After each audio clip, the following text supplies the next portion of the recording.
kesempatan ini. Dalam tema katekese kali ini kita akan mengadakan katekese yang berjudul Peran Keluarga dalam Mengatasi Krisis Moral Remaja. Tema ini sangat penting, ingat bahwa remaja sudah mulai pudar dalam hal nilai-nilai moral yang ada pada remaja, sehingga katekese ini memberi manfaat untuk kita. Marilah kita bersatu hati dan mengarah seluruh pikiran kita kepada Tuhan dalam katekese ini dengan lagu pembuka. Santo Yosef yang menjaga keluarga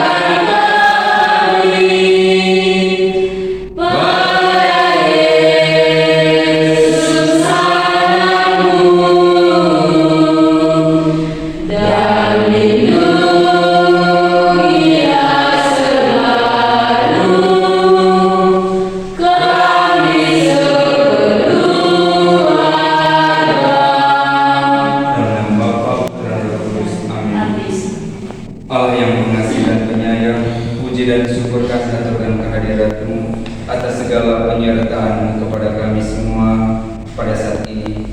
Kami bisa berkumpul di tempat ini. Terangi hati dan akal bumi kami, agar kami mampu menyadari kasih-Mu. Curahkanlah Roh Kudus-Mu ke dalam hati diri kami, agar kami terbuka terhadap sabda-Mu dan semakin memahami peran keluarga dalam membina dan membimbing para remaja agar semakin kuat dalam membina iman mereka. Demi Kristus Tuhan dan Pengantara kami, kini dan sepanjang segala masa. Amin. Baik, selanjutnya kita melihat dan mendalami situasi hidup konkret. Kita akan mendengarkan cerita yang berjudul Sarah. Di sebuah kota kecil ada seorang remaja bernama Sarah. Sarah adalah seorang siswa yang cerdas dan berbakat. Namun dia mulai terjerumus dalam pergaulan yang buruk dan melakukan tindakan yang tidak etis. Dia sering minum minuman keras dengan teman-temannya. Orang tuanya, Pak Mu dan Ibu Maria, sangat prihatin dengan perbuatan perilaku Sarah dan memutuskan untuk mengambil tindakan. Pertama, mereka memulai dengan berkomunikasi dengan terbuka dan jujur dengan Sarah. Mereka duduk bersama dan mendengarkan keluhannya, mencoba memahami apa yang sedang dia alami. Orang tua Sarah tidak menghakimi atau memarahnya, tetapi mereka menyampaikan kekhawatiran mereka dengan penuh kasih sayang. Pak Mu dan Ibu Maria kemudian mencoba menciptakan lingkungan yang positif dan mendukung bagi Sarah. Mereka mengajaknya untuk terlibat dalam kegiatan yang bermanfaat seperti klub olahraga atau kelompok sukarelawan dan ikut terlibat dalam kelompok penghijauan. Dengan cara ini, Sarah bisa bertemu dengan teman-teman yang memiliki nilai-nilai positif dan mendapatkan pengaruh yang baik. Orang tua memberikan pujian dan dorongan ketika Sarah membuat keputusan yang etis dan tidak bertanggung jawab. Mereka juga memberikan batasan yang jelas dan konsekuensi yang adil jika Sarah melanggar nilai-nilai moral yang telah ditetapkan. Seiring berjalannya waktu, Sarah mulai memperbaiki perilakunya dan mengembangkan kesadaran moral yang kuat. Orang tua Sarah tetap terlibat dalam kehidupannya, memberi dukungan dan bimbingan yang diperlukan. Akhirnya, Sarah berhasil mengatasi krisis moralnya dan tumbuh menjadi remaja yang bertanggung jawab dan beretika. Dengan komunikasi yang terbuka, menciptakan lingkungan yang positif, menjadi contoh yang baik, dan mencari bantuan profesional, orang tua dapat membantu remaja mengatasi krisis moral dan tumbuh menjadi individu yang bertanggung jawab. Baik, setelah kita mendengar pengalaman atau cerita konkret itu tadi, ada beberapa pertanyaan penuntut yang akan membawa kita ke dalam cerita itu tadi. tadi. Pertanyaan yang pertama, bagaimana kesan spontan atau perasaan dari saudara-saudari setelah mendengar kisah Sarah tadi? Baik, dari saya, pesan saya ya terkait dengan cerita Sarah itu sangat takjub dan luar biasa. Mengapa demikian? Karena perubahan sikap dari Sarah itu sendiri, yang dimana sebelumnya itu sangat bisa dikatakan negatif, tetapi berkat keluarganya yang mendidik, ya maka moralnya itu bisa dibantu, bisa terbentuk lagi seperti yang diharapkan oleh orang tuanya dan juga diharapkan oleh diri sendiri. Mungkin ada lagi.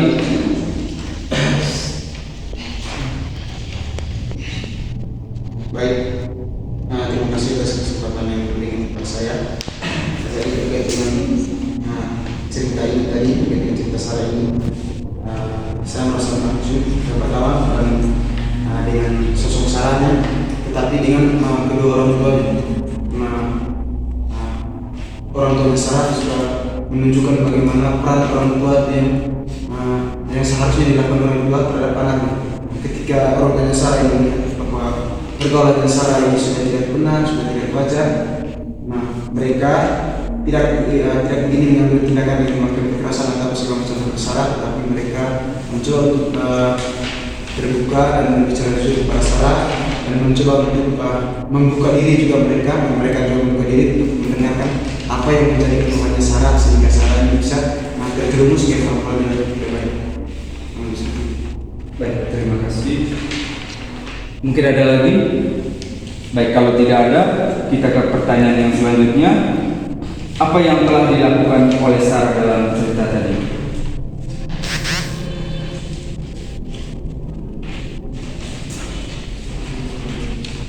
Baik, terima kasih yang dilakukan Sarah tadi dalam pergaulan yang buruk dan melakukan tindakan yang tidak etis, namun dimulai minuman keras. Terima kasih. Baik, lalu pertanyaan yang ketiga, apa yang telah dilakukan oleh orang tua Sarah dalam menghadapi sikap anak mereka?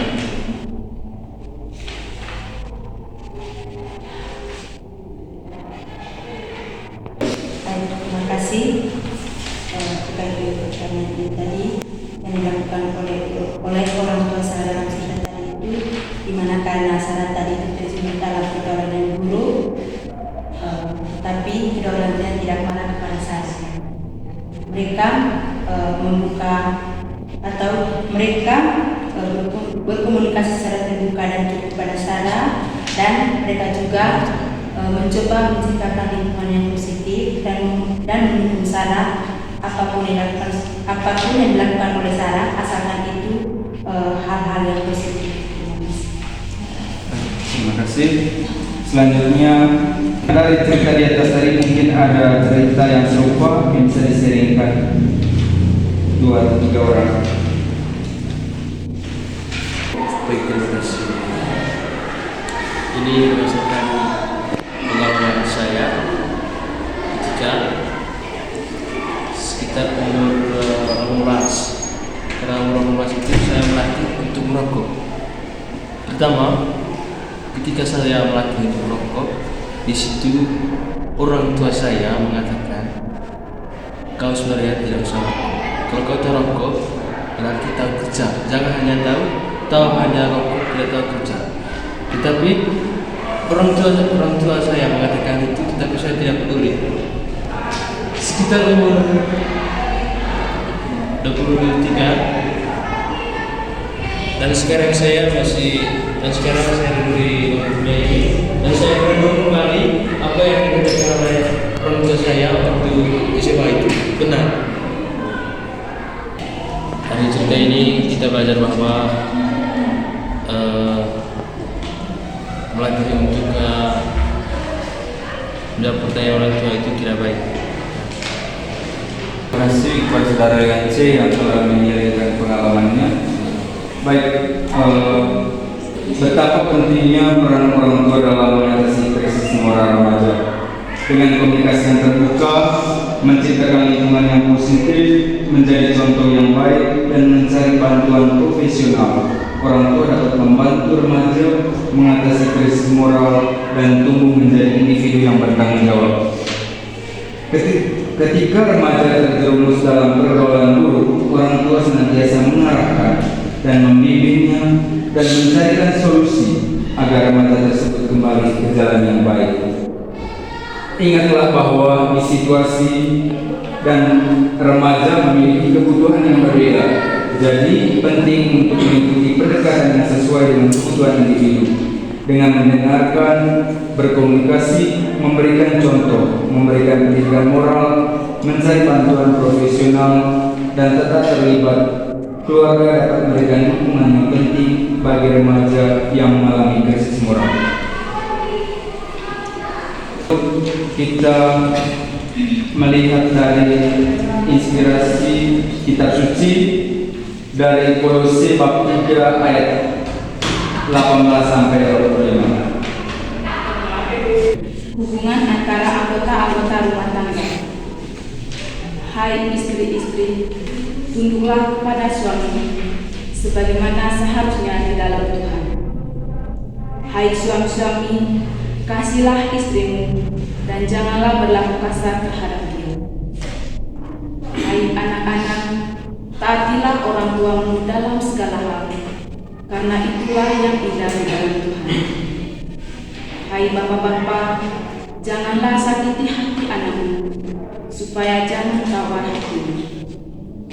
Hai hamba-hamba, taatilah tuanmu yang di dunia ini dalam segala hal. Jangan hanya di hadapan mereka saja, untuk menyenangkan mereka, melainkan dengan tulus hati karena takut akan Tuhan. Apapun juga yang kamu perbuat, perbuatlah dengan segenap hatimu, seperti untuk Tuhan dan bukan untuk manusia. Kamu tahu bahwa dari Tuhanlah kamu akan menerima bagian yang ditentukan bagimu sebagai upah. Kristus adalah Tuhan dan kamu hamba-Nya. Barang siapa berbuat kesalahan, ia akan menanggung kesalahannya itu, karena Tuhan tidak memandang orang. Demikian Mas. Baik, setelah kita mendengarkan firman Tuhan tadi, kita akan mendalami dengan beberapa pertanyaan. Yang pertama, apa pesan utama yang ingin disampaikan oleh Paulus dalam kitab Kolose bab 3 ayat 18 sampai 25? Baik, terkait dengan pesan yang disampaikan oleh Paulus kepada umat Kolose, dan bukan hanya umat Kolose, tetapi menunjukkan juga bahwa ya dalam keluarga, dalam hidup masyarakat, bahkan dalam kehidupan kita di kampus maupun di asrama itu harus terjalin komunikasi yang baik, relasi yang baik, karena dan itu akan memunculkan atau menimbulkan rasa cinta dan juga sayang kepada orang-orang sekitar, dan juga dari bahasa tadi lebih ditekankan kepada tunduk ya atau rasa hormat. Jangan hanya karena superioritas atau inferioritas orang saja, tetapi harus seimbang dan seadil-adilnya. Baik, terima kasih kepada Saudari Ferni. Baik, lalu pertanyaan yang kedua adalah, mengapa anak-anak diminta untuk taat kepada orang tua mereka? Baik, terima kasih.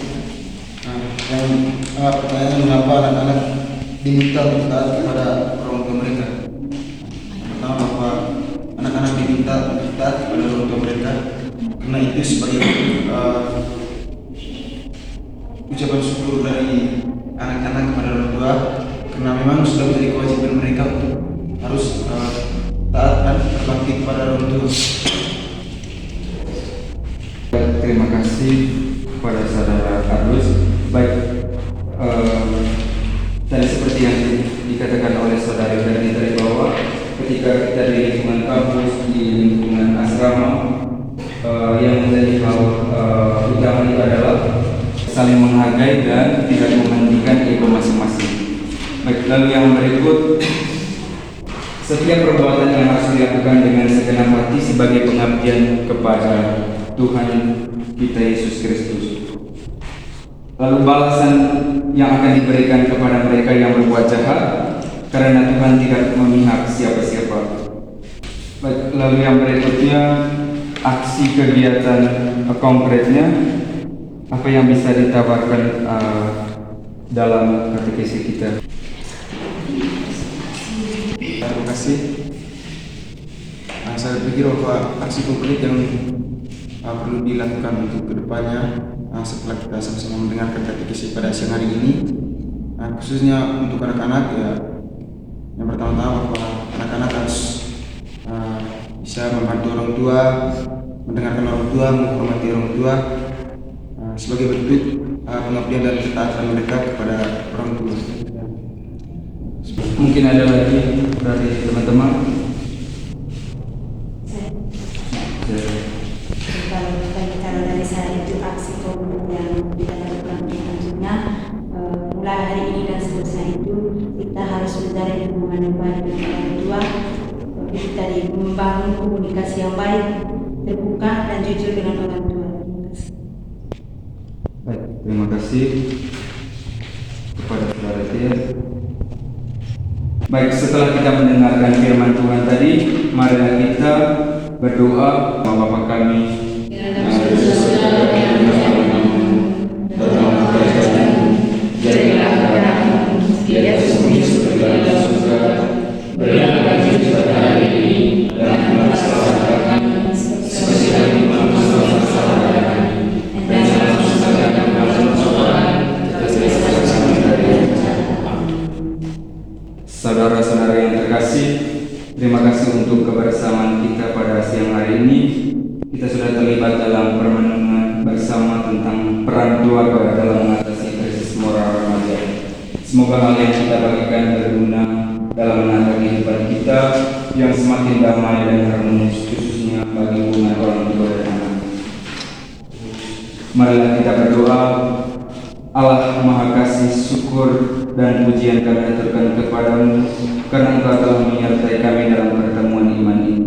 Kami mohon ampun atas kesalahan kami anak-anak-Mu yang tidak mau mendengarkan nasihat orang tua kami. Tuntunlah dan bimbinglah kami agar kami mampu setia dan taat kepada orang tua kami. Doa ini kami mohonkan dengan pengantaran Kristus Tuhan kami. Amin.